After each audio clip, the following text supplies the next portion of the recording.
¿Qué pasa con Guido? El Partido Reformista de Balaguer murió con Balaguer. El PRD de Peña murió con Peña. Murió con Peña. El PLD de Juan Bosch murió con Juan Bosch. Los zapatos de esos tres, ninguno de los líderes se lo pueden poner. Tiene que tener su propia vía de comunicación, su propia forma de comunicación, su propio talento. Guido es un joven talentoso. Está viviendo el mejor momento. Está en el time político de una persona de comenzar a crear una imagen o a fortalecer su propia imagen. Según las encuestas que yo he estado mirando, Carolina tiene un segundo lugar, no tiene un primero. Y según observo cómo ha venido subiendo Eduardo Sanz Lobatón, si el esquema sigue como está, Eduardo Sanz Lobatón puede sustituir el segundo lugar. ¿Puede desplazar a Carolina Sí, Yayo? sí, porque como viene subiendo Yayo y viene subiendo David, indica que en menos de 4 o 5 meses Yayo puede sustituir a Carolina en el accionar de la aceptación del elector. ¿Por qué? ¿Por qué? Porque la secretaria general no sale al interior.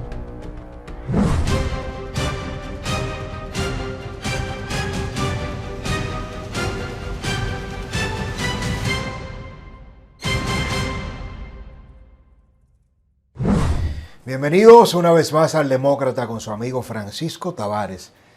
El periodismo serio tiene nombre. Es nuestra campaña. Hemos sacado esta propuesta para ponerle rostro al esfuerzo periodístico de un gran equipo encabezado por un servidor. Suscríbase, activa la campanita, dígame de dónde nos ven. Un saludito a la diáspora. No me gusta decir diáspora, pero esa comunidad de dominicanos que está en el exterior, Estados Unidos, Europa, Norteamérica, Rusia, Alemania. Me he encontrado dominicanos donde quiera que he viajado, Turquía, Inglaterra, Centro, Suramérica, el Caribe y los especiales, los del patio, los que sufren estos embastes de necesidades sentidas históricas, el agua, la electricidad, la criminalidad, la delincuencia. Lamentablemente hay una tragedia en República Dominicana donde históricamente tenemos los mismos problemas sin soluciones y nosotros estamos aquí para ponerle voz a quienes no tienen. Así que dígame de dónde nos ve. Marino Berigüete es politólogo, es embajador, intelectual, académico, poeta, comunicador, aunque él reniega de todos estos títulos. Para mí es un no solo honor y privilegio compartir una hermandad, una amistad que se ha acrecentado, Marino, de manera acelerada en los últimos meses, años, contigo y recibirte en tu proyecto. Aportas al Demócrata, te dedicas en la mañana, en la tarde, en la noche, llamadas telefónicas, discusiones, análisis y este tipo de programas especiales que tienes el privilegio de hacer en exclusiva para nosotros. Bienvenido a tu casa, al Demócrata.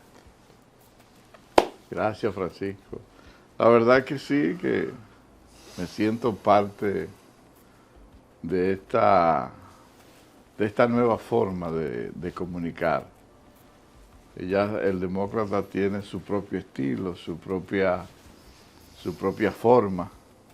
Me siento parte de eso. Aquí estamos, para ver qué hacemos en el día de hoy. Programa especial. Iniciemos, Marino, con tu brillante análisis y el artículo que le dedicaste a los presidenciables, con el evento que también yo de manera personal analicé, de manera escueta y directa, una demostración de poder, una guerra que tú tuviste la visión de presagiar en el artículo de la fórmula del poder, como yo lo bauticé, que también vamos a hablar de ese análisis. Tú decías que la guerra iba a empezar después del 27 de febrero y luego en tu más reciente y último artículo brillante, sencillamente, reconociste que te equivocaste, porque no empezó después del discurso, sino el mismo 27. Cuéntanos de esta visión, de todo lo que está en riesgo para el PRM, para el presidente Luis Abinader. En la política dominicana muchas veces la sociedad, los actores mismos, los protagonistas no son conscientes de los riesgos hasta que no sufren las consecuencias. Mira, Francisco, el presidente Luis Abinader no ha terminado todavía de desempacar la maleta de su nuevo gobierno. Apenas estaba haciendo una rendición de cuentas de todo lo que es los primeros 4 años. Por un error, aunque él no lo ha admitido todavía, de decir, después de ser electo, de que no iba a aspirar a la presidencia de la República, ha desatado una guerra interna y han salido, que uno sepa, ¿verdad?, 5 o 6 candidatos presidenciales. Esos candidatos presidenciales que tienen todo el derecho de trabajar, pero han iniciado una guerra silente a destiempo. Y te digo que a destiempo porque lo que presenciamos en la semana pasada, de que hubo un pulseo de fuerza en demostrar cuántos diputados tienen cada uno o cuántos legisladores, eso visualmente demuestra de que la competencia no solamente ya lo están llevando a la imagen, sino que se va a degenerar en un proceso de aparcelamiento de cuánto yo tengo, cuántos diputados yo tengo, cuántos senadores yo tengo. Eso es una estrategia equivocada de todos los candidatos.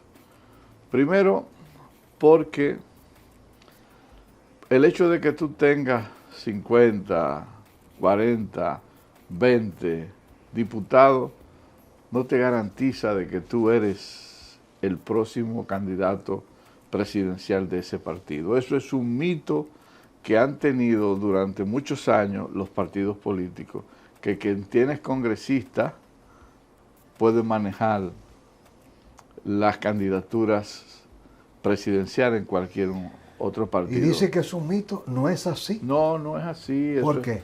Muy fácil. Los legisladores lo que agencian son empleos, pero no mucho. Los legisladores incursionan en sus áreas de hegemonía en los procesos electorales cuando hay elecciones presidenciales. Muchos inclusive de ellos se alejan de la circunscripción que ellos representan. Lo que realmente tienen poder, oye bien, para tú decir que tiene la candidatura presidencial ganada, es cuando tú cuentas con la mayoría de las alcaldías y las direcciones, los departamentos. ¿Por qué razón? Una alcaldía de Barahona. Supersindiquito, como una alcaldía, por ejemplo, de Barahona, por decirte un nombre, te maneja entre 800, 900 militantes de su partido y gente. Empleos. Sin embargo, un diputado, ¿qué te maneja un diputado? No te maneja nada. Un diputado tiene poder en el sentido, tiene una representación, pero los votos que ha sacado es producto de la coyuntura, en base a una sombrilla. Pero eso es una mala estrategia. O sea, el creer que si yo tengo 20 diputados, yo tengo el dominio de la candidatura presidencial. Eso no es así, ni va a ser así, ni es así. Sin embargo, si tú presentas 80 síndicos, 50 síndicos, tú tienes una fuerza política. monolítica. Por lo tanto, iniciaron la imagen de control equivocada. Pero me voy más al evento. El presidente no había terminado su discurso, no le dieron espacio para que ese discurso pudiera respirarse. Lo que salió en los medios de comunicación o lo que se destacó no fue si el presidente habló, se informó, sino los presidenciales del PRM.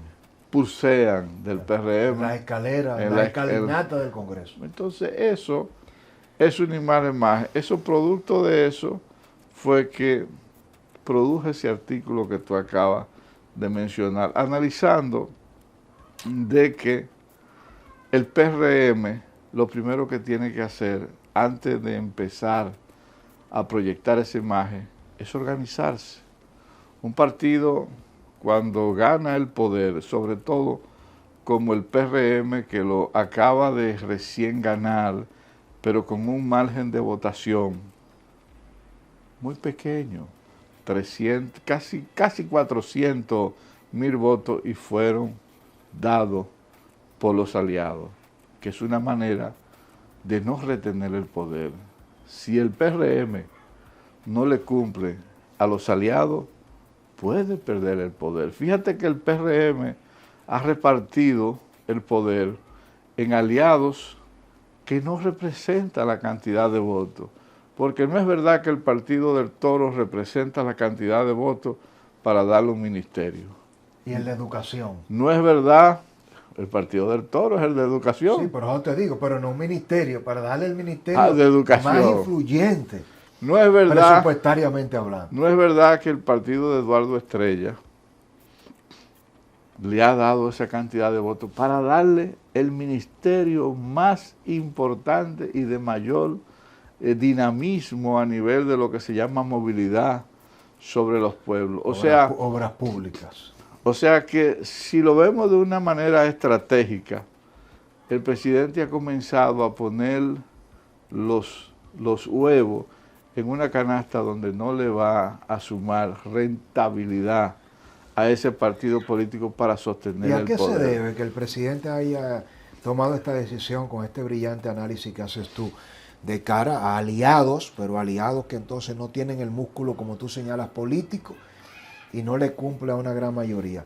¿Qué hay detrás? Porque un presidente como Luis Abinader ya tiene la experiencia, el conocimiento, la sagacidad política como para no equivocarse tan fácilmente, Marino. Mira, muchos dicen que por afectos, amistades, por una relación. En política no se maneja con afecto. En política se maneja en base a las proyecciones. Luis Abinader es el individuo que llevó un partido en menos de 8 años a la presidencia. Apenas tiene 10 años de su fundación y tiene 2 periodos. Luis Abinader, con esa imagen que tiene, no puede ser el sepulturero de ese partido. Wow.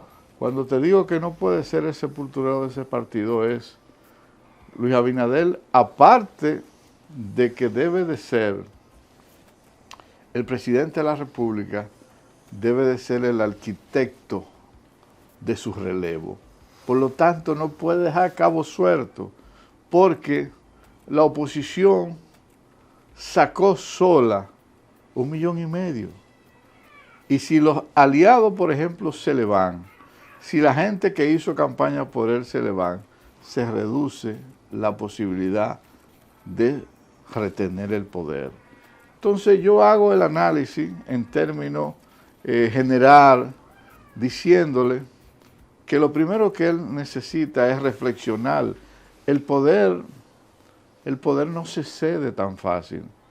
El poder, tú no puedes ser el único que llegue en 2 periodos y te vaya, y el partido se vaya contigo. O sea, la grandeza de Luis Abinader es comenzar a construir un partido fuerte, un partido con vocación de poder, un partido que pueda seguir más allá inclusive de su personalidad. Por eso, en el mismo artículo establezco que el PRM tiene que ir de la mano del presidente Luis Abinader. Él tiene que ser el árbitro. Pero para eso necesita, primero, iniciar un proceso de reestructuración interna. Un proceso de reestructuración interna que implique una nueva estructura a nivel de todas las provincias y los municipios. Un nuevo programa de organización que incluya la reinscripción por mesas electorales de todos las militantes. No tener militantes con carné para tener privilegios, sino militantes activos.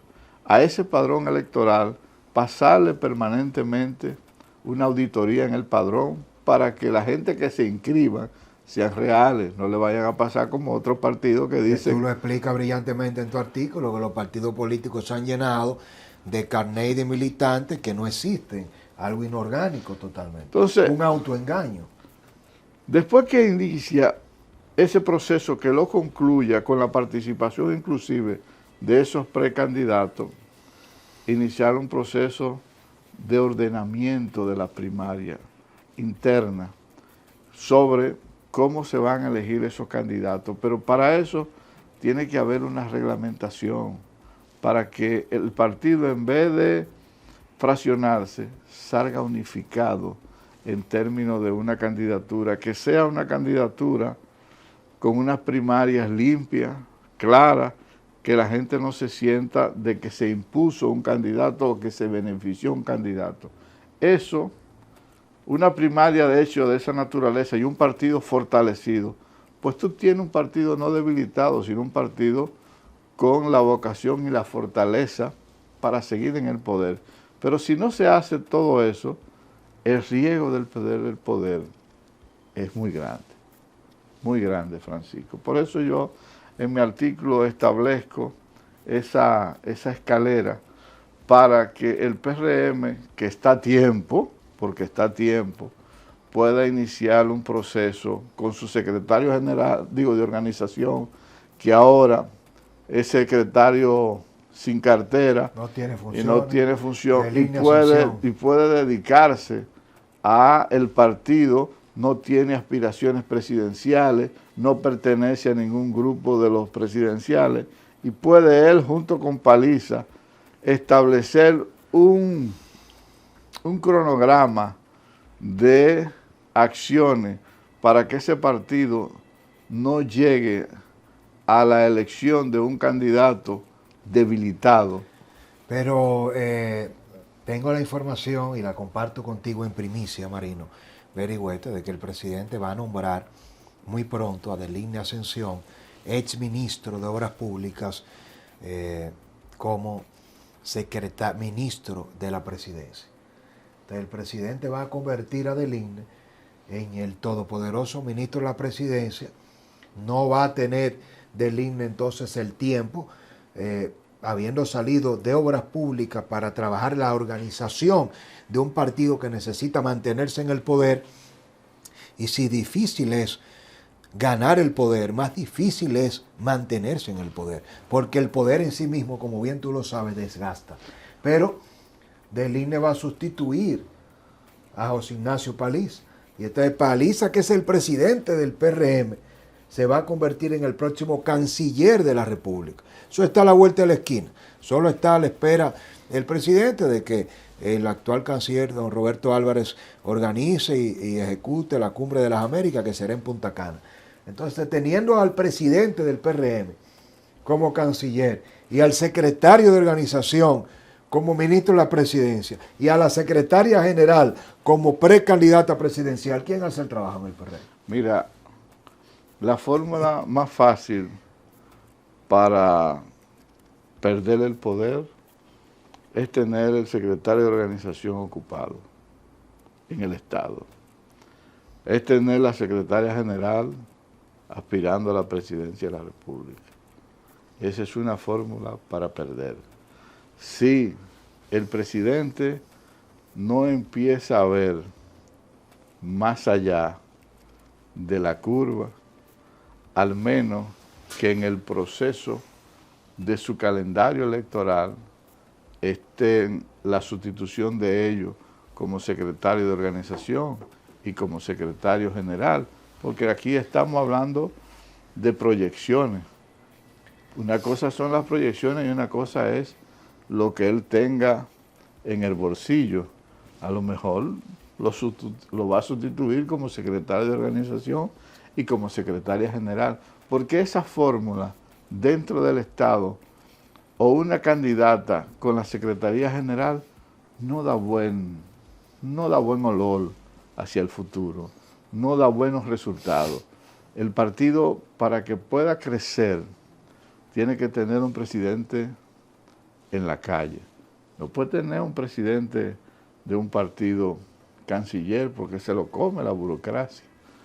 No puede tener una secretaria general aspirando a la presidencia de la República porque es una ventaja que tiene por encima de los otros. No puede tener un secretario de organización jefe de todos los ministerios. Entonces, al menos que él no tenga la fórmula de querer pasar un grupo al gobierno y asumir él la presidencia del PRM, buscar él un secretario de organización, un secretario general y darle en el 26 un partido diferente al que hoy nosotros vemos, entonces tendríamos que esperar el tiempo para ver. Porque solamente con esa información que tú acabas de dar, con lo que yo acabo de escribir, solamente un escenario de ese que yo he escrito ahora, porque los que están en ese partido son gente inteligente, no son gente bruta, son gente brillante. José Ignacio París es un muchacho brillante. Lo es. La secretaria general es una mujer brillante. Muy preparada. Deline Ascensión es un trabajador, muy preparado también. Al menos que estemos nosotros quizá desvelando una estrategia del presidente de que él irá a asumir el 26 en el 2026. Pero va a ser presidente, porque él va a ser presidente del PRM, está decidido. Pero seguirá siendo presidente de la preocupación. Entonces, el presidente va a asumir el control y la presidencia del PRM, pero seguirá siendo presidente de la República. Paliza va a continuar como presidente del PRM hasta que sea canciller y entre el presidente. De Carolina, ¿qué pesa más? ¿Una candidatura a la presidencia o la secretaría general del partido? Pero Hipólito no va a querer que Carolina ceda la secretaría general porque eso le dé el músculo para ella poder garantizar la estructura de cara a la guerra de las internas. Mira, según las encuestas que yo he estado mirando, Carolina tiene un segundo lugar, no tiene un primero. Y según observo cómo ha venido subiendo Eduardo Sanz Lobatón, si el esquema sigue como está, Eduardo Sanz Lobatón puede sustituir el segundo lugar.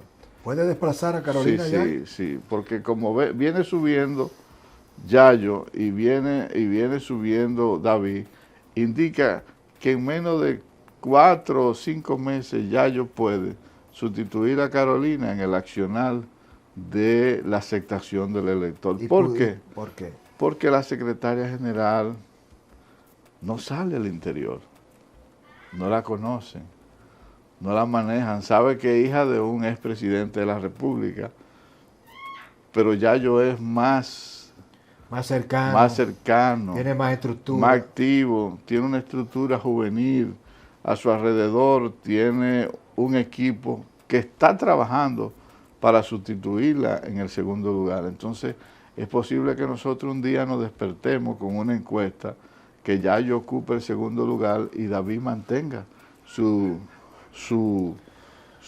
liderazgo en términos de aceptación en las encuestas. ¿Y cómo sería esa fórmula? David-Yayo, ¿sería una fórmula de unificación, de aglutinamiento, de poder para derrotar a un Leonel, a un Omar Fernández, para mantener el poder?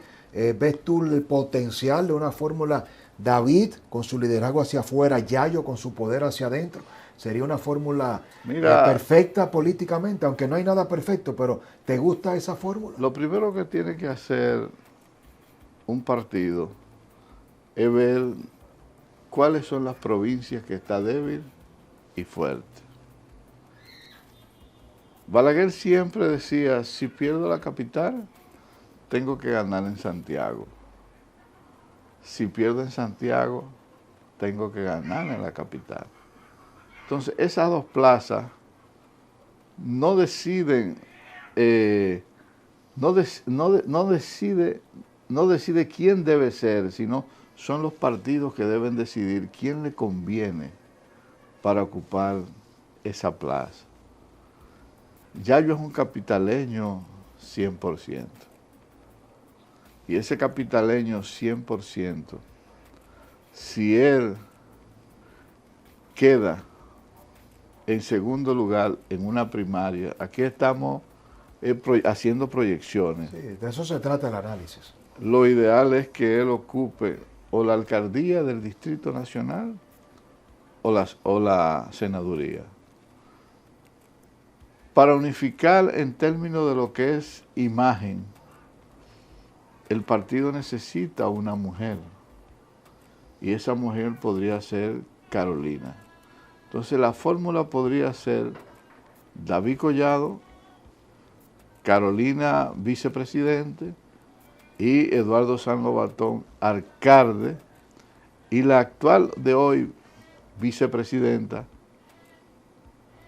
candidata a senadora en Santiago.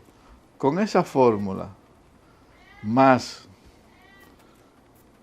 utilizando los otros precandidatos en el comando de campaña, el PRM, en vez de ser un partido fraccionado, será un partido cohesionado, con vocación de poder.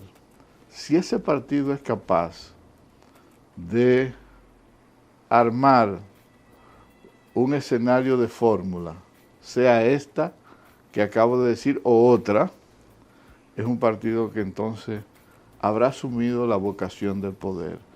Le digo esto porque mira, el PLD tenía vocación de poder, pero no supo armar los intereses.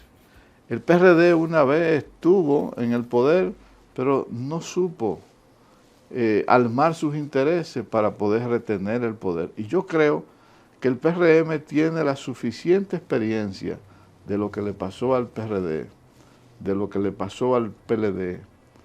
El PLD pierde el poder porque se divide. El PRD pierde el poder porque se divide. Si ellos cometen, yo no quiero usar ese término, pero si cometen la ingenuidad de no entender que juntos mantienen el poder y que cada uno jalando para su lado, el poder no se sostiene. Ese es mi criterio, en base a lo que nosotros hemos visto. En ese escenario, una variable fundamental, además del presidente Luis Abinader, como presidente, líder, quien maneja el presupuesto, quien controla el decreto, los decretos en República Dominicana, es no solo quien manda, sino a quien se sigue. Es decir, es incuestionable que es un país presidencialista, donde la voz, la palabra y la decisión de un presidente lo determina prácticamente todo. Pero el segundo hombre más influyente en el PRM, en la política, con vigencia importante aún, es Hipólito Mejía. Hipólito... No es tan así. Pero si me permites, antes de caer en Leonel, porque Leonel quiero también que lo analicemos de otro punto de vista, pero mi pregunta es dirigida hacia... Hipólito tiene una misión de la que se ha hablado poco. Hipólito muy pronto va a cumplir 90 años, tiene 87 años. Hipólito no tiene tiempo para ver a su hija siendo presidenta.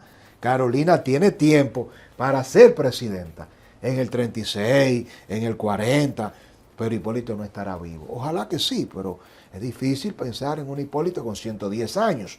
Entonces, Hipólito no solo quiere que su hija sea presidenta, él quiere verla viva siendo presidenta. Entonces, ¿cómo controlar a un Hipólito Mejía con esa lectura que te acabo de dar, donde quizás de repente pudiera Hipólito apostar a la fórmula de Leonel en el 2000?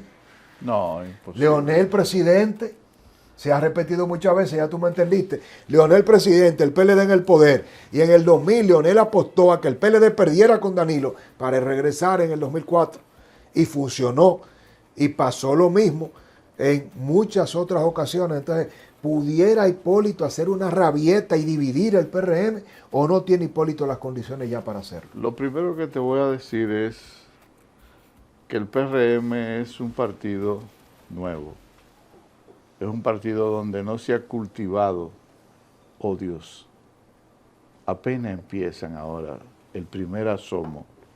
Y un partido compuesto por muchachos jóvenes, no hay mezquindades, empujones, no hay historia de heridas, como hay en un partido como el PLD, como hay en un partido como partidos anteriores, porque no ha durado mucho tiempo en el poder, apenas tiene 8 años. Y en 8 años ellos se han repartido el poder y han estado en una luna de miel. O sea, todavía el PRM no tiene tanta herida para que permita que ese grupo de jóvenes que tienen toda la oportunidad de hacer una vida política futura, porque esa es la generación nueva de poder de este país, porque eso hay que clarificarlo. Hipólito es el pasado. Ninguno de esos jóvenes, incluyendo su propia hija, le va a poner atención a cualquier estrategia de esa naturaleza que pueda surgir de ese litoral. Ni siquiera Carolina. Ni siquiera Carolina. Wow. Ni siquiera, porque es que fíjate algo, Carolina ha sido exitosa políticamente, alcaldesa de la ciudad más grande 2 veces, candidata presidencial ahora. Si Carolina no es candidata presidencial ahora, pero le llegará su momento. Es una mujer joven, así es, con formación. ¿Cuántos años aspira muchas veces un candidato para llegar? Abinader aspiró 2 veces y fue presidente a la tercera. Entonces, Lula aspiró 14 años antes de llegar. Lula aspiró varias veces. Aspiró y ya la gente decía, pero este candidato eterno, y se convirtió en el líder máximo. Y volvió otra vez a ganar. Sí, entonces, después de estar preso. Entonces, ella tiene la madera, porque la tiene, para ser una candidata. David viene trabajando esa candidatura desde hace muchos años. Viene trabajándola, no desde ahora. Desde el emprendedor. Desde el emprendedor viene trabajando. Y a propósito, hablemos de la fórmula del poder. Le dedicaste un artículo prácticamente donde tú visualizas que el candidato indetenible será David. Prácticamente tu análisis da por sentado que no hay posibilidad de que Carolina, Yayo, no analizas a Wellington, analizas a Guido.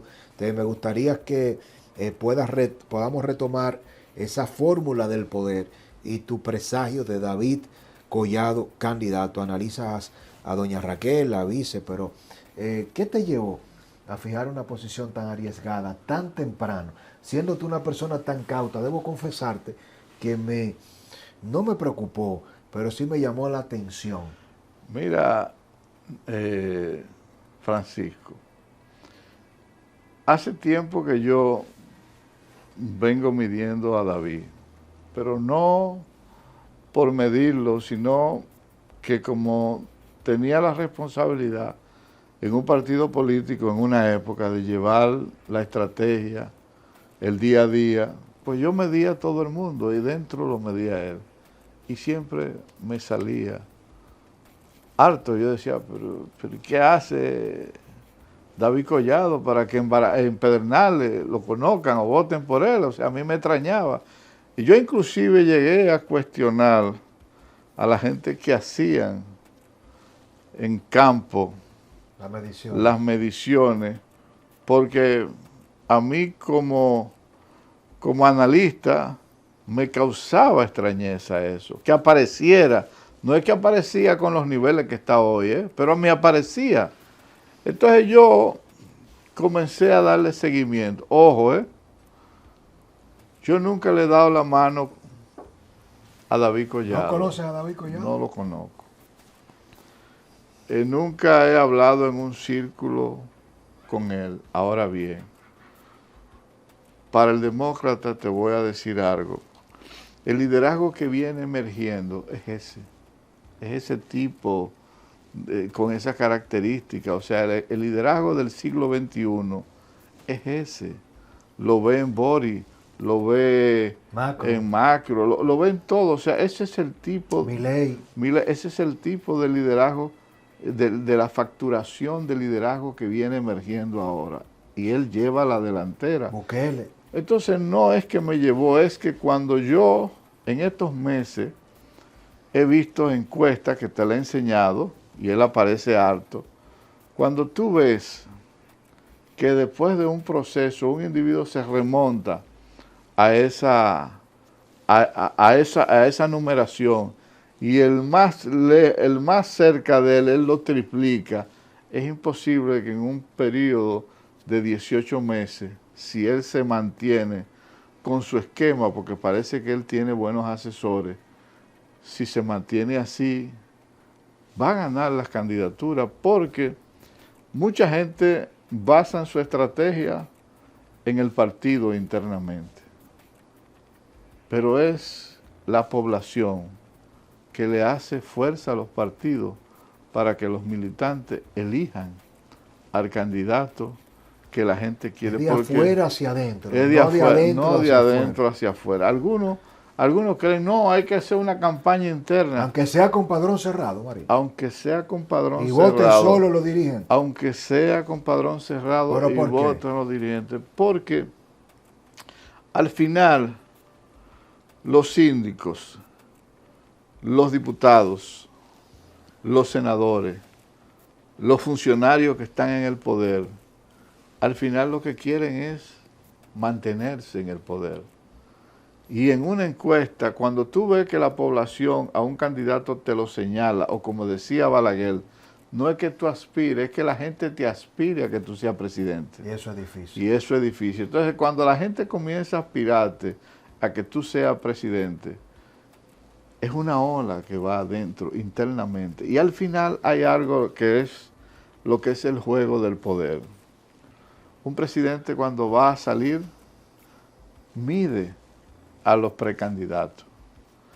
Y si el presidente al final ve que quien le garantiza a él su paz, su tranquilidad, entregar esa banda presidencial a un miembro de su propio partido, él mismo es el que mayormente, no solamente que incide, sino que da señales de que el camino correcto a tomar es ese. Y mientras él se mantenga en esa numeración, mientras él se vea como el único que puede enfrentar a Leonel, no solamente va a tener el apoyo de la militancia política de su partido, sino de la gente que requieren o que quieren sostenerse en el poder, o que quieren ser senadores, que quieren ser síndicos, que quieren ser diputados, porque al final lo que se impone en un partido es la aceptación de un candidato, el fenómeno. Fíjate algo, vamos a verlo en una factura reciente. Este muchacho... Mira, disculpa, Marino, el cafecito no me lo dejes, salud. Salud. Que lo cuelo yo mismo, la gente no lo sabe. El que quiera tomarse un buen cafecito, que me llame, que me escriba, que yo lo invito. Lo cuelo buenísimo, y no de greca. Este muchacho, Paz, no me acuerdo el nombre, Rafael Paz, se va de un partido.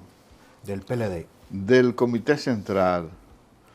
Iba a ser el candidato prácticamente a síndico en ese partido. Se va a la Fuerza del Pueblo. Aspira a senaduría. Pero los números, quien le daba continuamente era Omar. Si la Fuerza del Pueblo hubiese dicho, No, Omar, tú puedes seguir en tu diputación. Vamos a darle la posibilidad a Paz. Ahí sí actuó con pensamiento y razonamiento político. Si se hubiese razonado con sensibilidad y afecto, gana la oposición y pierden. Así se dan los escenarios en la política. La política no es de pasión, no es de sentimiento, es de números. Wow. Y si los números dicen mañana, oye bien, lo que los números dicen hoy, el candidato es David. Y por eso me llevó a escribir sobre eso, pero lo hice como analista, porque como te dije, ¿cómo te caracteriza siempre? Yo no le he dado la mano Claro. a David Collado. No conozco su entorno, ni nunca he ido a turismo, simplemente hice un análisis. Y conociéndote no irás tampoco, y por eso eres una marca, una estampa que ha abrazado el demócrata, no solo yo como fundador y creador del medio, sino el medio mismo te ha abrazado a ti. Es decir, no es casualidad que esos artículos los publique el demócrata, que tus análisis sean en el demócrata. A ti te llaman de muchos medios y tú eres una figura de peso que te has redescubierto ahora, porque tú vienes haciendo esto de décadas. Ahora la nueva generación te ha descubierto ahora a través del demócrata. Y tú te ríes, yo también, porque al final de cuentas, Marino, aquí muchas veces noto el mercado muy inmaduro. Y a eso quiero que te refieras más adelante, de por qué hay tanta resistencia, que uno haga el rol crítico, los políticos, los ministros, creen que son tus hermanos y te saludan y uno tiene afecto y son buenos y les reconoce la amistad.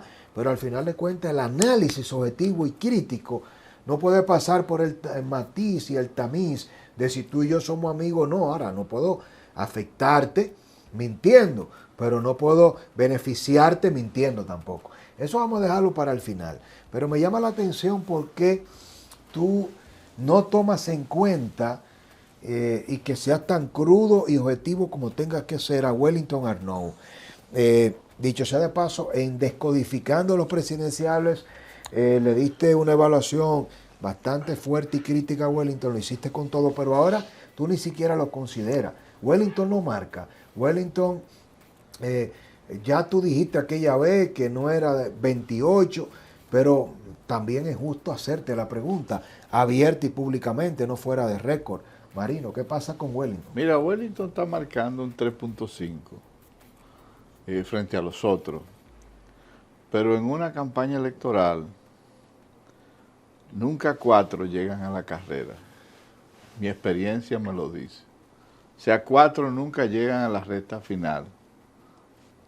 Llegan 3, si acaso, pero llegan 3. Nunca 4 ni 5, porque el mercado electoral en un partido es muy pequeño. Entonces tú puedes tener en un momento determinado, sobre todo cuando tú tienes una institución nacional. Ahora mismo, Luis Rodolfo Abinader coge el lapicero y firma el decreto de Wellington Arnaud y lo cambia y lo mete en Inaguja. En Inaguja. A Wellington. Y ya desapareció como candidato. Vamos a estar claros en eso. Con un decreto. Con un decreto. Pero sí, es un trabajador, es un fajador. Wellington es un articulador. Wellington fue el primer candidato incluso que enfrentó a Luis Abinader en una presidenciable. Es decir, Wellington armó su proyecto presidenciable primero que el propio presidente. Pero no ha calado, o sea, no le ha faltado agarra. O sea, tú le puedes ver la garra, por ejemplo, a Carolina. Se la puede ver a Yayo. Se la puede ver a David. O sea, esos 3 los sacan del Estado y arman su proyecto, los 3. Wellington necesita el aparato que tiene para poder sostener ese 3 que tiene, pero no ha subido más peldaños. Él está subiendo. ¿Y por qué? ¿Qué le falta? Mira, un candidato, y no voy a analizar a Wellington, sino los candidatos. Un candidato, lo primero que necesita es tiempo en las aspiraciones, para que la gente lo pueda agarrar, o sea, captar, tiempo. El tiempo es básico en las aspiraciones. Lo segundo, necesita comunicar correctamente con el elector. Y el tercero, que es el más importante, es una buena estrategia. Una estrategia buena y bien razonada puede salvar un mal candidato. Pero un mal candidato no puede salvar una mala estrategia. Wow. Entonces, en ese sentido, a él le ha faltado quizá ser un poquito más disruptivo. Fíjate que él, ahora lo veo articulando ideas. Lo he visto en los últimos momentos articulando ideas. Pero está en su proceso de ascenso. Y por eso yo no lo pongo en mis análisis. No es que tenga, tampoco lo conozco. Ni sé cómo habla, ni cómo piensa. Le doy seguimiento ahora y lo voy marcando. Pero esta batalla electoral del 28 es de David, de Carolina y de Yayo. La próxima no sé de quién será, pero esta, guarda este programa, esta batalla del 28 es de esas personas. ¿Y qué rol jugará Guido Gómez Mazara en el escenario, que es un actor importante, es un precandidato? Guido se ha manejado con mucha cautela, no está haciendo campaña, fue al Indotel, pero el único de todos que enfrentó al presidente en una primaria fue Guido y le sacó un 5. Entonces te hago la misma pregunta, me llama la atención, así mismo como te preguntaba por qué tú no le dedicabas el tiempo a Wellington, lo explicaste, porque ahora excluyes y prácticamente dejas fuera a Guido Gómez Mazara. Mira, siendo Guido el de mayor profundidad, el de mayor preparación, el de mayor arraigo, el que más se parece al PRDM en el ADN de Peña Gómez, quizás después de la muerte de Atuey, es Guido. Y es joven todavía. Entonces, ¿qué pasa con Guido? El Partido Reformista de Balaguer murió con Balaguer. El PRD de Peña murió con Peña. Murió con Peña. El PLD de Juan Bosch murió con Juan Bosch. Los zapatos de esos tres, ninguno de los líderes se lo pueden poner. Tiene que tener su propia vía de comunicación, su propia forma de comunicación, su propio talento. Guido es un joven talentoso.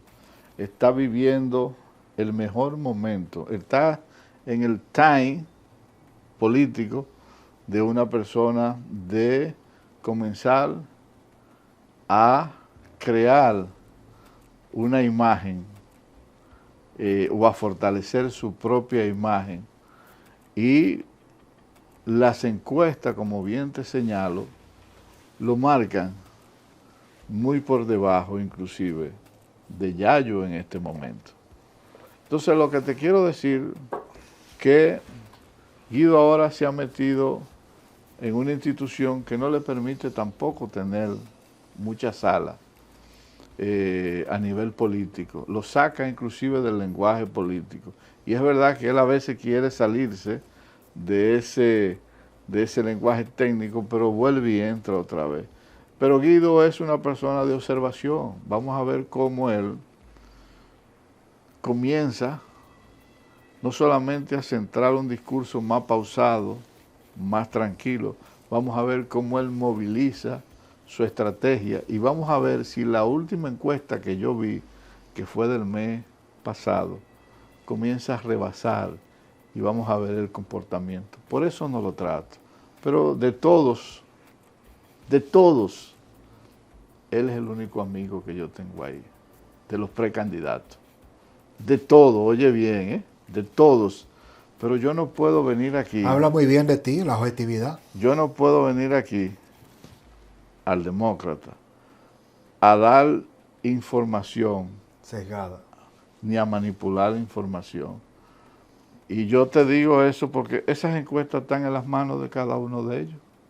Ellos saben si yo estoy hablando mentira o si estoy hablando verdad.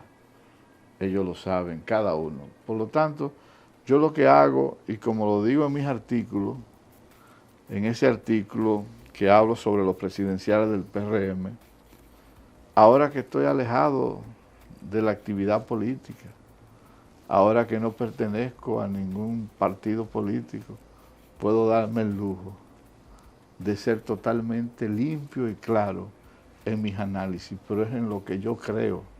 Y la estrategia no es numérica, ni es tampoco escrita. Las estrategias son creativas,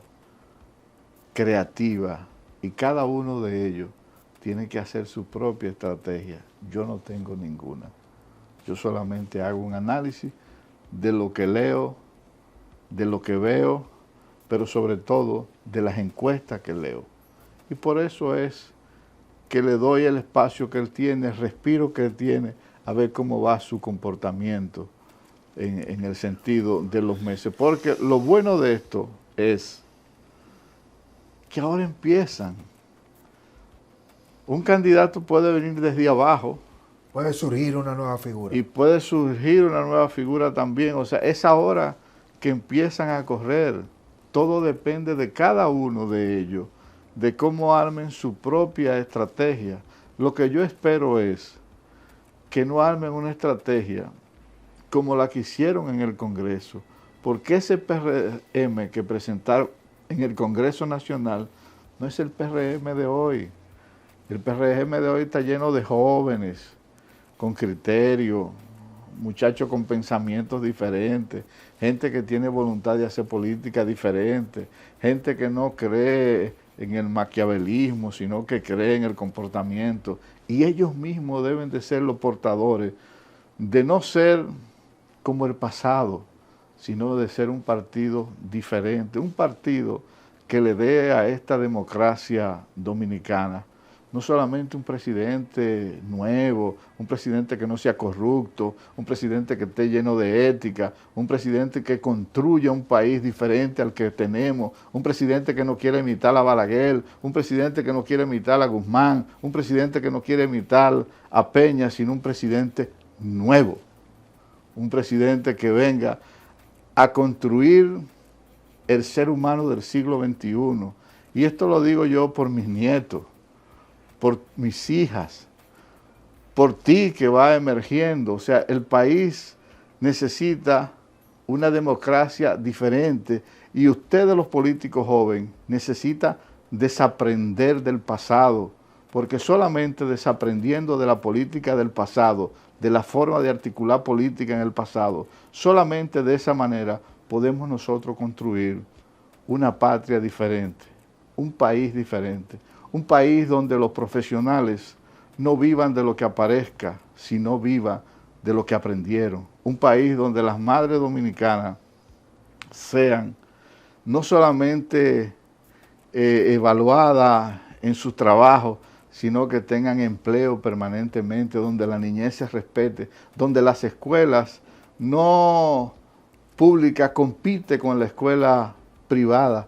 Eso es lo que requiere de los políticos de hoy, y ellos todos tienen la oportunidad de convertirse en el Milei, en el Bukele, en el Tony Blair, que lo vi ahora aquí, pueden convertirse en el Clinton de una época, pueden convertirse en una gente diferente, en un candidato diferente, porque para competir con todo lo que va a representar el pasado, se requiere político con una fortaleza de idea nueva, con un principio arraigado en las garras y con una ética diferente de lo que debe de ser un estado de bienestar social en esta época del siglo XXI. Brillante, sin lugar a dudas, Marino. Me tocaría despedir el programa con este cierre, pero nos queda café todavía y estamos fuera de los estudios del Demócrata.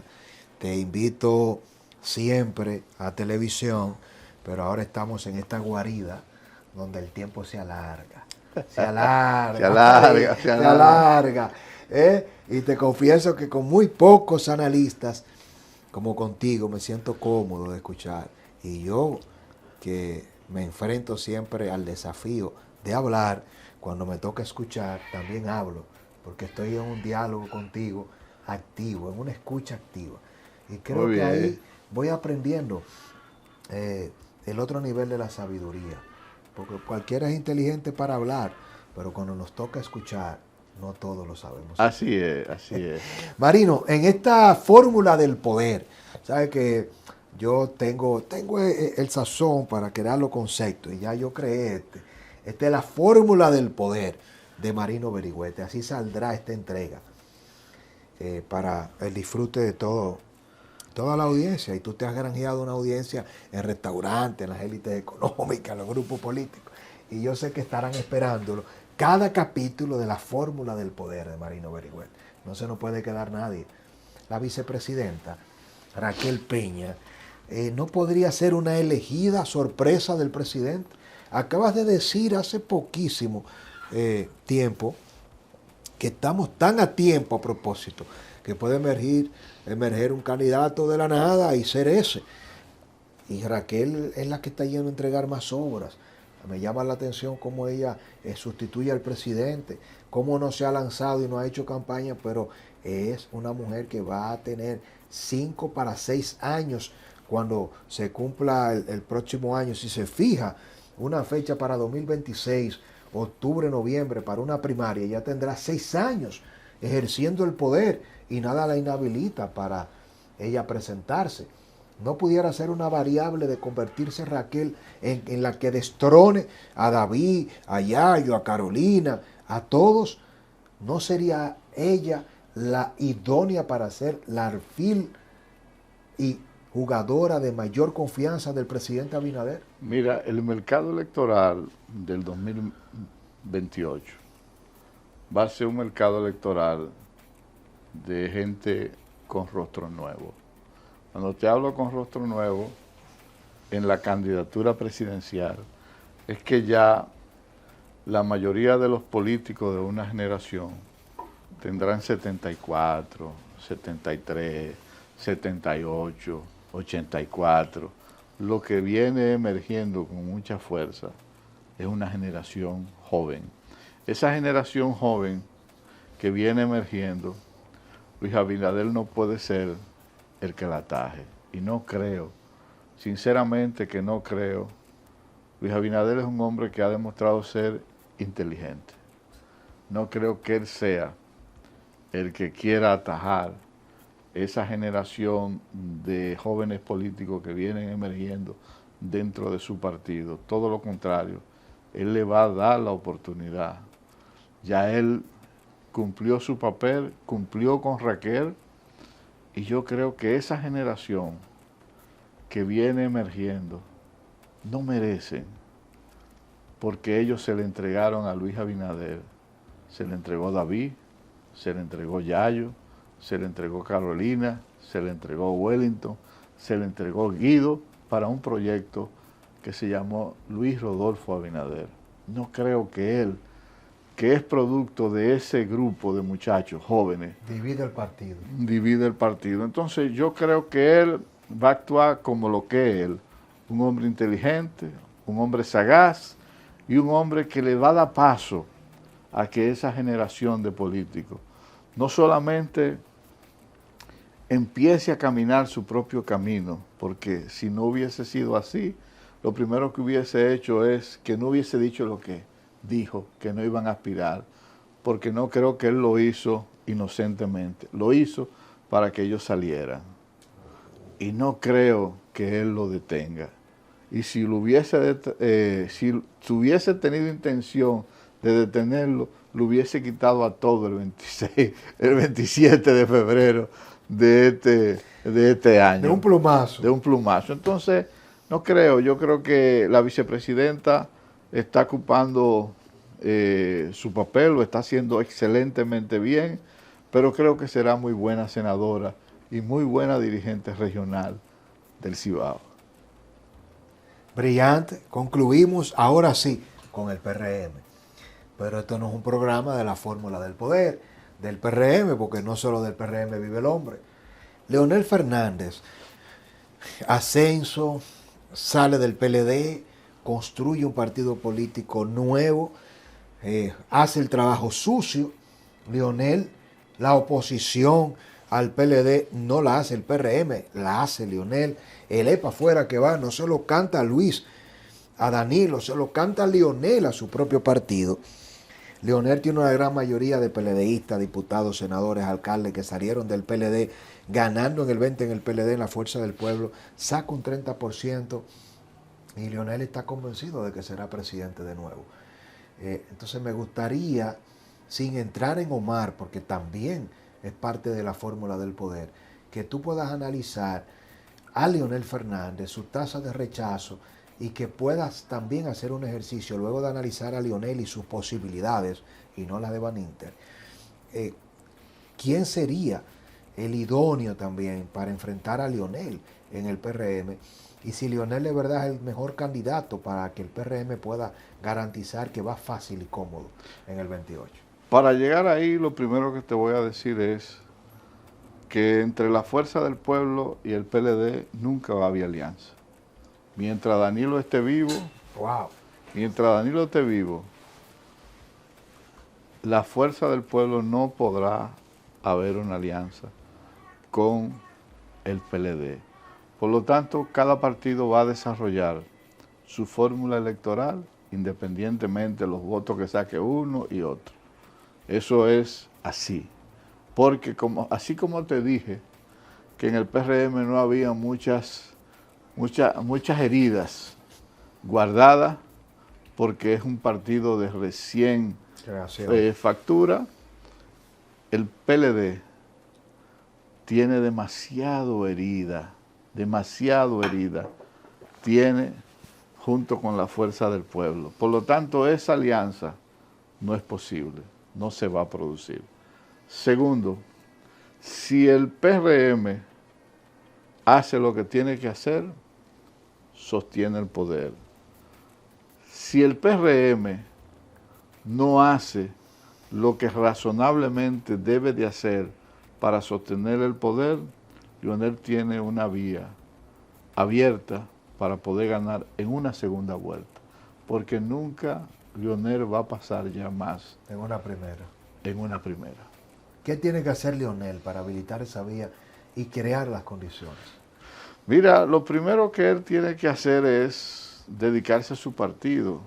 Él está haciendo congreso, se reúne en locales, pero no está caminando por provincia ni por municipio. O sea, tú no has visto en los últimos años una foto de Leonel, por ejemplo, en Pedernales, sentado en un local de la Fuerza del Pueblo. Nunca lo ha visto en la frontera, sentado en el partido. Leonel tiene un esquema que es desfasado. O sea, tú ves a Radamés, tú ves al secretario de organización, pero no lo ves a él haciendo un activismo político como debe de hacerlo. Es la fórmula para romper con la tasa de rechazo. Si él no rompe esa tasa de rechazo con su presencia en los sitios, imposible que la rompa.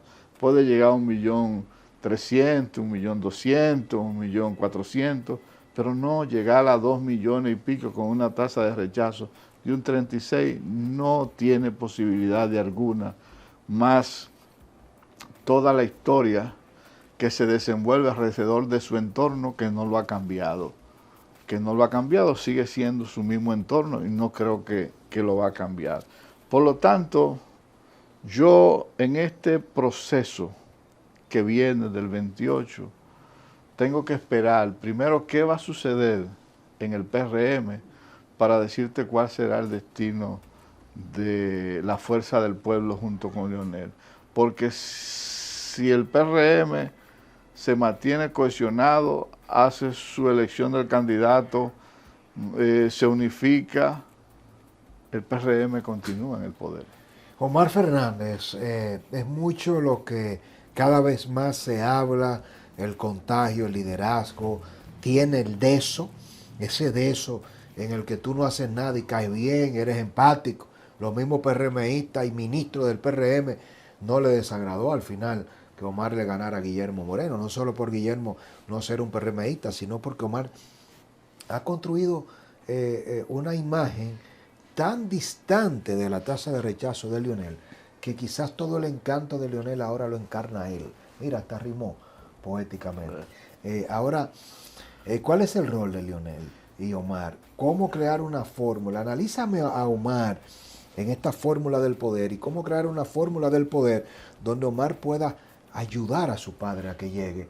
O Leonel tendrá la capacidad, la sagacidad, la entereza, la inteligencia política de retirarse él para entregarle la antorcha a Omar y llevarlo con más posibilidades al 28. Mira, Omar lo está manejando Leonel. ¿Cómo? Claro, lo está manejando Leonel por lo siguiente. No es verdad que un hijo tuyo, si tú vas a ser el candidato, lo comienza a ver que está saliendo al interior del país. Cada vez que él sale, lo sienta él. Cada vez que Omar sale, lo sienta él. Ya inclusive hay... Sienta a Leonel. Sí, ya inclusive ya hay sitios que no le dicen, jóvenes le dicen, el papá de Omar. No Leonel el papá de Omar, sino el papá de Omar. Entonces lo que te quiero decir es... No Omar, el hijo de Leonel. El hijo de Leonel. Lo que te quiero decir es una estrategia que tienen padre e hijo, porque para mí Omar es la carta que Leonel tiene debajo de la manga por dos razones. Leonel tiene 70 y pico de años, me imagino que él siente que la edad le va cruzando y él ve que si no puede cruzar el charco, pues sacaría ese as que tiene debajo de la manga para el 28, wow, porque él no lo ha retenido. Él no le ha dicho, mire, el candidato voy a ser yo, él lo ha dejado que corra.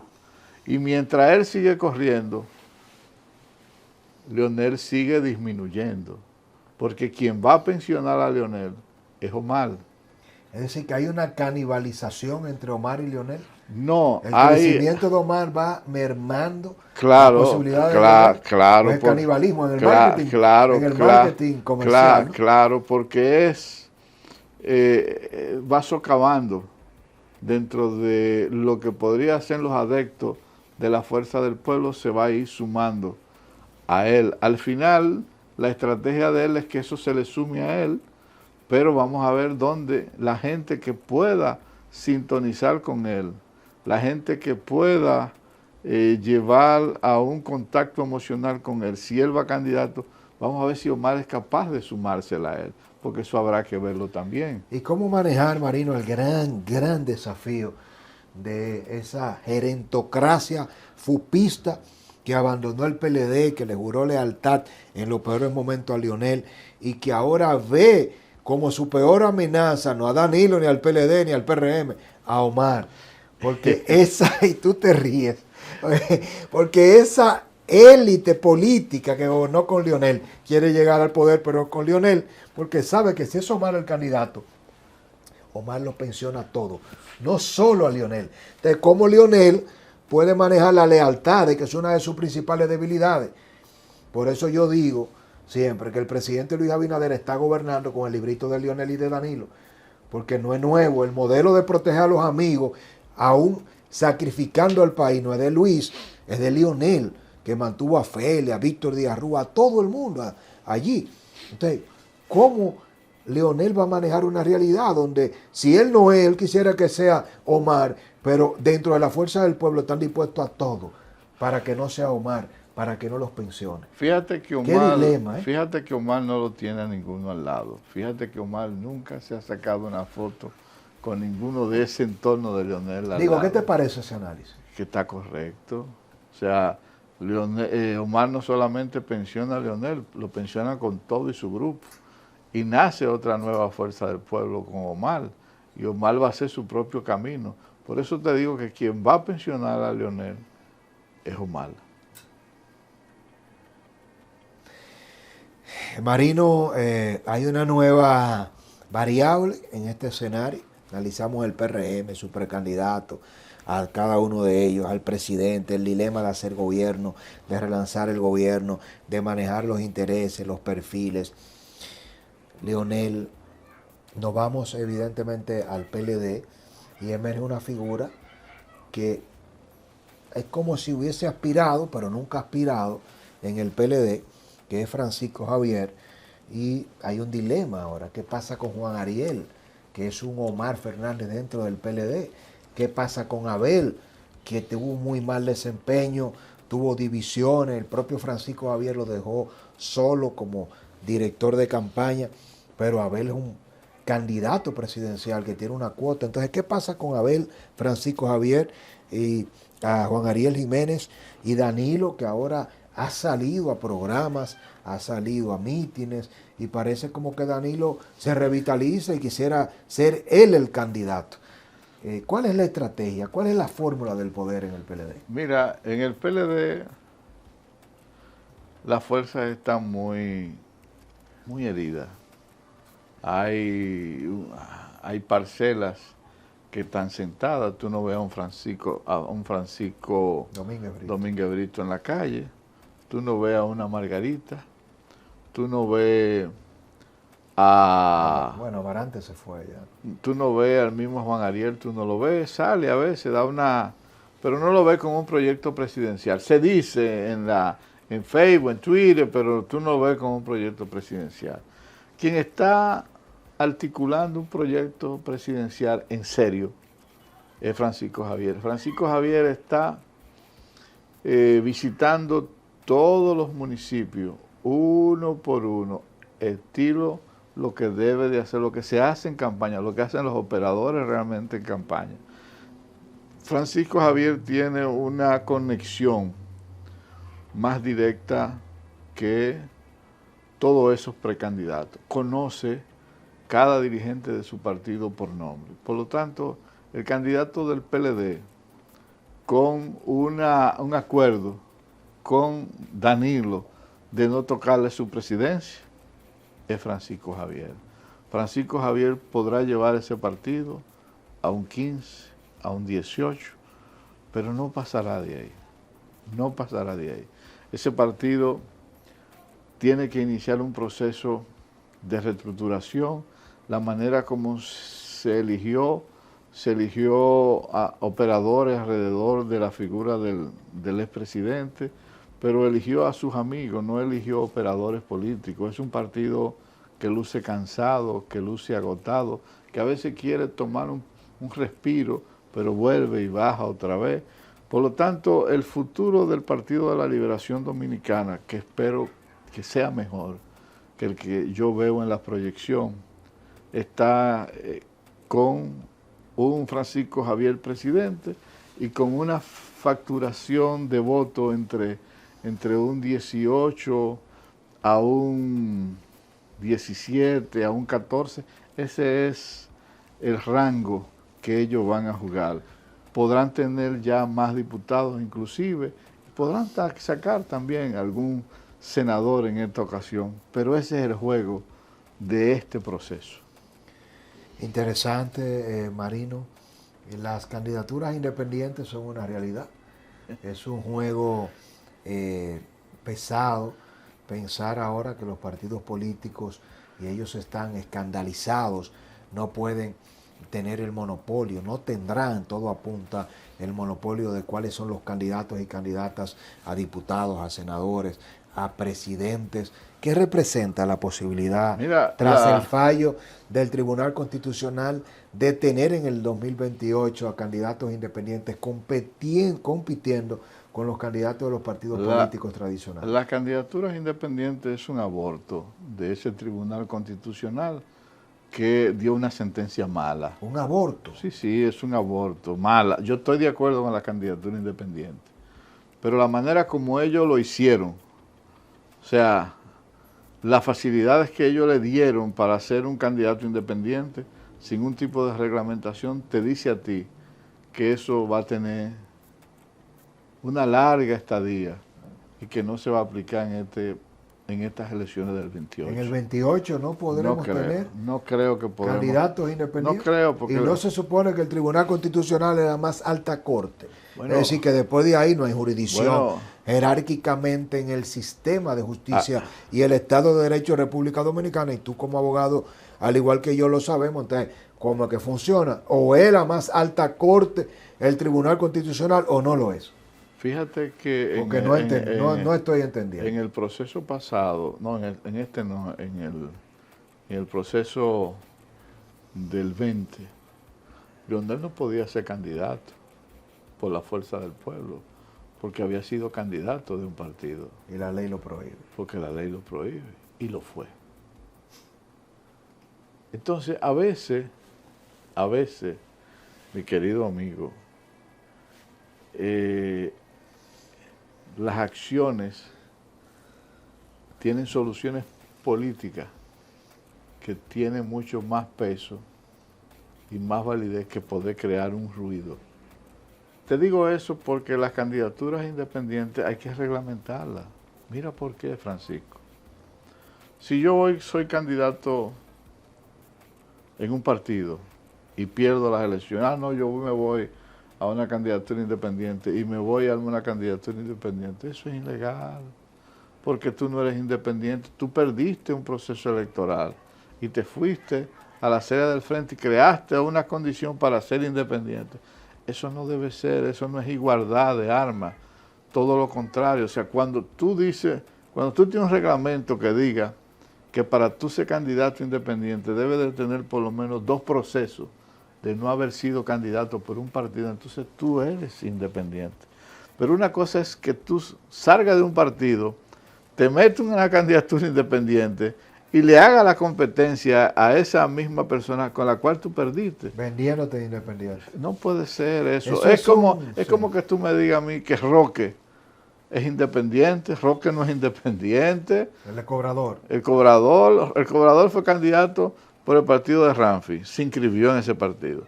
Se inscribió en el otro partido que fue también candidato. O sea, ya tú has pasado por 2 militancias partidarias para ser candidato. ¿O tú crees que la independencia de un partido lo da tú la razón del pensamiento? No, cuando tú te inscribes en un partido, eso es un rastro que queda. Eso es como un cicla que te metes, si está mal, ahí está. Entonces, las candidaturas independientes, que yo estoy de acuerdo, ojo, hay que reglamentarlas, hay que ponerle las mismas condiciones. ¿Cuál es tu opinión a propósito? Políticos. Interesante abordaje, porque ahora siento que no habla el analista, sino el abogado. Y en tu condición te pregunto, ¿qué lleva entonces acá Napoleón como nuevo presidente del Tribunal Constitucional? Él como presidente de la Alta Corte, inexperiencia, un abogado preparado, pero eso no hubiese pasado teniendo a don Milton Rey Guevara como presidente del TC. Déjame decirte que a mí me extrañó, porque tú tienes a Fidia ahí, que Fidia fue delegado político ante la Junta, igual que yo, porque yo fui delegado técnico ante la Junta en una época. ¿Del Partido Reformista? Sí. No, Fidia representó a Amable en el proceso electoral, representó a Amable en el proceso, o sea, sabe, en materia electoral sabe mucho. Si te lees el voto disidente del magistrado Vargas, es una pieza que lo habla también ahí. No sé realmente cuál es la intención del Tribunal Constitucional a verse con tanta prisa de dar esa resolución, esa sentencia. Y no solamente eso, sino que hace un mandato para que el Congreso los reglamente y le dice cómo hacerlo. Entonces, eso no puede ser, porque eso conlleva una discusión de los partidos políticos para que la ley no crea ruido, porque de que crea ruido a los partidos tradicionales, claro, lo crea. Mira, para estar claro, yo estoy de acuerdo con las candidaturas independientes, muy de acuerdo, pero también estoy de acuerdo con que el financiamiento de los partidos se revisen, Eso hay que revisarlo. O sea, no puede ser que un partido te saque 5 puntos de 2 millones y pico que tiene que sacar un partido para ganar las elecciones y que se le dé la misma cantidad de dinero. O sea, eso hay que revisarlo. Hay que revisar la cantidad de dinero que se le da a los partidos y hay que revisar el porcentaje que hay que sacar de votos para mantener la hegemonía, porque si no vamos a tener partido tras partido, partido tras partido. Bueno, como lo tenemos, porque el mejor negocio ahora, donde usted no tiene que comprar nada, no tiene que vender nada, usted no corre riesgo, usted no tiene empleado, usted tiene seguidores en un partido militante y dirigente, usted no tiene materia prima, no tiene que comprar dólar, no tiene que exportar un producto terminado, no tiene que importar materia prima, nada, y usted son cientos, miles de millones de pesos del presupuesto nuestro, suyo y mío, de gente pobre. Entonces es una locura. Y al final eso lo que ha hecho es coexistir con el lavado, porque si dijéramos que los partidos políticos solo pueden recibir presupuesto público, como pasa en otros países, yo te dijera, yo estoy de acuerdo. Ah, pero entonces aquí no, aquí reciben el privado, el del narcotráfico, el del crimen organizado. Y el de los riferos. El de los riferos, sí. Entonces, el de todo el mundo, más el presupuesto público. Entonces, o es privado o es público, como en Estados Unidos. Entonces, si usted recibe presupuesto privado, usted tiene que decir quiénes son los donantes, cómo declararon esas utilidades, si pagaron el impuesto. Y tú sabes... Porque si no, estamos jodidos. ¿Qué es lo que ha pasado aquí? ¿Tú sabes cuándo los partidos se dan cuenta de que eso es un crimen? Cuando tú eres opositor y llega presidente y tiene que firmar el cheque de la Junta y dice, caramba, pero ¿cuántas escuelas yo construyo con esto? ¿Cuántos hospitales yo construyo con esto? Pero ¿cuánta carretera yo construyo con esto? Entonces yo creo que nosotros debemos de mirar lo que está haciendo Nayib Bukele, un referente. Nayib Bukele acaba de quitar el financiamiento a los partidos políticos. Acaba. Yo no soy tan radical, pero yo creo que sí que hay que revisarlo, porque un partido político recibe todos los meses 49 millones. Todos los meses. 49 millones para gastarlo. Sin embargo, un partido político no tiene escuela política, no tiene profesores, no tiene profesionales de la ciencia política dando curso político, no tiene un instituto de formación política, no tienen locales. Yo quisiera que usted, el demócrata, salga al interior del país y haga una auditoría visual de cuántos de esos partidos tienen local, para que usted vea que no tienen local en la mayoría. Sin embargo, se le da un dinero para eso. Pero usted como demócrata pida a la Junta Central Electoral la nómina de los partidos políticos y usted verá que honorables políticos reciben salarios de 250,000, de 150,000, de 200. Y tú dices, oh, pero así sí es bueno ser opositor, así sí es bueno ser leal. Entonces, ¿qué pasa? Que esos son fondos públicos con vocación privada, pero son fondos públicos al final, tienen que ser auditados. Claro. Sin embargo, no se hace. Irregulado. En eso, el presidente de la Junta, Román Jaques, hay que interpelarlo, porque él no puede seguir siendo una gente que mire hacia el otro lado. Él tiene que pedir a los partidos que le entreguen cada comprobante de qué gastan esos partidos, esos fondos, porque son fondos que en vez de especializarlos en construir la escuela, hospitales, se van y se gastan. Sí. Y aquí lo aplaude. Por el retrete, Marino. Finalmente, dentro del capítulo de esta fórmula del poder de los independientes, Santiago Matías Alofoque no ha dicho que va a aspirar bajo la figura de la candidatura independiente, pero tiene una influencia en la juventud, una presencia a través de las redes sociales. Indudablemente es una marca, él y su proyecto comunicacional, y ha lanzado incluso podcasts y líneas de análisis del 28. Y nos vemos en el 28. ¿Cuál es tu lectura de Alofoque, Santiago Matías, si él acogiera esto y armara un proyecto en el 28? ¿Tendría posibilidades de incidir, de apoyar diputados, senadores, alcaldes, de tener una participación presidencial? Yo creo que él puede. Te voy a decir por qué él puede. ¿Quién le ha dado validez a Santiago Matías? Los políticos. Cada vez que un candidato a presidente se sienta con él, el político es que le da validez a Santiago Matías. Cada vez que un senador se le sienta, le está dando validez a él y a su medio. Entonces, si ese es el monstruo que han ido creando los políticos, tiene el derecho de presentar una candidatura y ver si convertimos de una vez el proceso electoral en un círculo. Una cosa es la farándula y una cosa es la política. Pero si la farándula se quiere parecer a la política y los políticos se quieren parecer a la farándula, el futuro del país lo veo muy difícil. Muchas gracias, Marino. Solo me queda decirte brillante.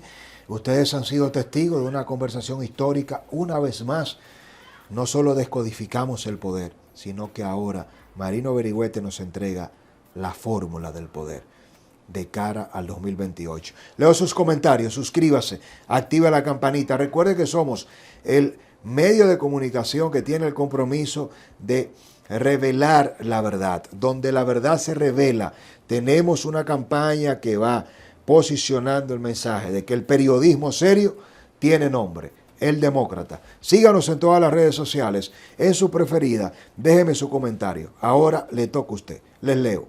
Bendiciones.